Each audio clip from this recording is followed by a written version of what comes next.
पिछले कुछ दिनों से दुनिया की मुख्तलिफ आईटी कंपनियां जो सबसे ताकतवर और मालदार मानी जाती हैं, वो पिछले कुछ दिनों से अपने हज़ारों मुलाजिमीन को बर्खास्त कर रही हैं।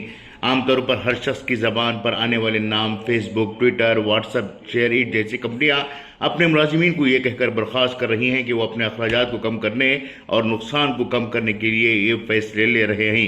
कुछ साल कबल तक इन कंपनियों में तालीम याफ्ता नौजवानों को मुंह मांगी तनख्वाहें और सहूलियात फराहम की जा रही थी।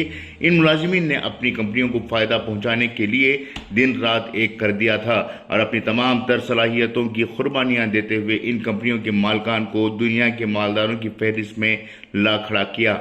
अब जबकि इन कंपनियों के मालिकान का पेट भर चुका है और वो अपने ही मुलाजिमीन को अपने ऊपर बोझ समझ रहे हैं, ये एहसान फरामोशी के अलावा कुछ नहीं है। वहीं दूसरी जानिब मुस्लिम नौजवानों की भी बड़ी तादाद इन प्रोफेशनल कंपनियों को देखकर अपने आप को आईटी सेक्टर में झोंकने के लिए इंजीनियरिंग की तालीम हासिल कर रहे हैं। ये तमाम तालीम याफ्ता नौजवान अपने सुनहरी ज़िंदगी के ख्वाब देख रहे हैं, लेकिन ये तमाम निजी कंपनियां कभी किसी के नहीं होते।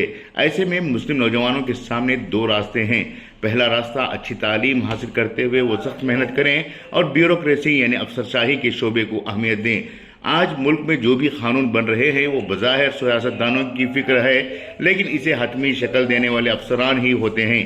क्लर्क से लेकर आईएएस अफसर तक आज मुल्क को चला रहे हैं, लेकिन इस मुल्क को चलाने वाले इन अफसरों में मुसलमानों की तादाद ना के बराबर है, क्योंकि मुसलमानों ने सरकारी ओहदों को मामूली समझ रखा है। अगर नौजवान तालीम याफ्ता होकर इन सरकारी मुलाजिमतों की तरफ रुख करते हैं तो यकीनन वो न सिर्फ मुल्क को चलाने वालों में शुमार होंगे, बल्कि मुल्क की तरक्की के साथ साथ अपनी तरक्की को भी देख पाएंगे। आज एक मामूली क्लर्क 50 से 70 हज़ार रुपये उनकी तनख्वाह माहाना महज 250 दिन साल भर काम करते हुए हासिल कर रहा है। इसके अलावा इसके रुतबे को वही जानता है जो ऑफिसर्स के चक्कर काट रहे हैं। अंदाज़ा लगाएं कि एक मामूली क्लर्क तनख्वाह इतनी बड़ी ले रही है और सहूलियात हासिल कर रहा है, तो आईएएस और आईपीएस अफसरान किस पैमाने पर तनख्वाहें और सहूलियात हासिल कर रहे हैं। इसके अलावा इन्हें सलाम करने वाले कितने लोग हैं।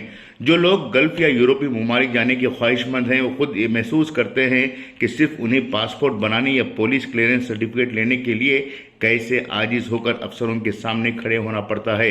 इमिग्रेशन की कतार में जाएं तो इमिग्रेशन अफसरों को सलाम करना होता है, कस्टम में जाएं तो कस्टम ऑफिसरों के सामने सर झुकाकर खड़े होना पड़ता है, जबकि एक अफसर का ओहदा बड़े बड़े आईटी इंजीनियर से बढ़कर होता है।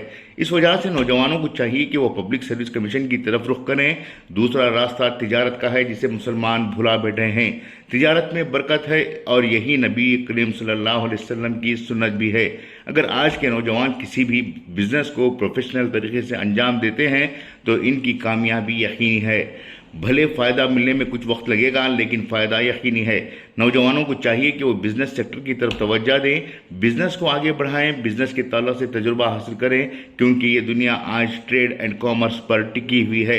वक्त गुजारी बहुत हो चुकी, अच्छे एमएनसी कंपनियों में रोज़गार के लिए इंतज़ार बहुत हो चुका। अब खुद से पहल करते हुए नौजवानों को दूसरों को रोज़गार देने वाला बनने की ज़रूरत है। इस तरह से कौम का मालदार ऐसे नौजवानों को रहनुमाई और ताउन करने के लिए आगे आएगा तो यकीनन सोने पर सुहागा होगा। खुसूसी पेशकश इनकलाब न्यूज़, शिमोगा।